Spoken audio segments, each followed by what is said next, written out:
अस्सलाम वालेकुम सही ए मौसम चेक कर गिनो सी अज अंधारी दा मौसम बड़ा खड़े पहले तो बड़ा या मौसम इंदा जोड़ दा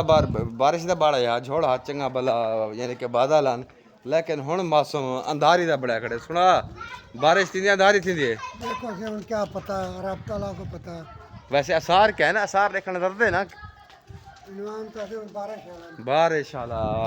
चलो असी बारिश थी वे तो हल्के फुल्के थी वे क्यों जो हुन बाग पटण दा मौसम ही आ गए एडो हुन अंधारी आमदी है ते अंब किरदन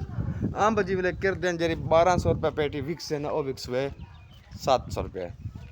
700 रुपये पेटी विक्स है तो वाला ऊँधी लगा थी 300-400 रुपये खर्चा आम देवे वाला वन मंडी ते पुजे तो वाला वन अंब विकदे रहंदन ते हिसाब हुन फिलहाल सारी दुआ है जो कोई ना अंधारी आवे अगर बारिश आवे तो हल्की हल्की जी बारिश आवे ताकि हर बंदा काम कार कर सके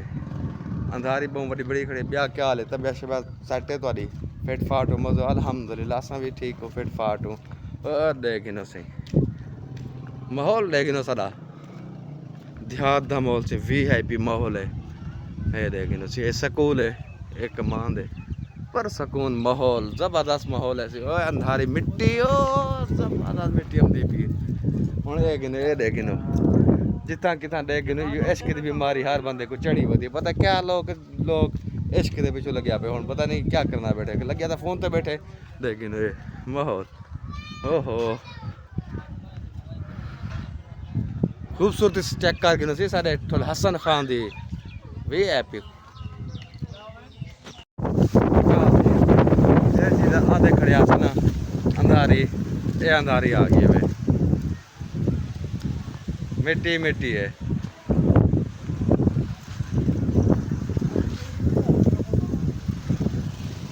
सारी मिट्टी है सी ये चेक कर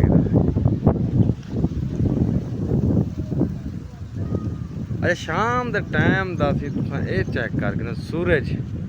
हाँ लहंदा पे कितना ही खूबसूरत लगता पे ओहो वाह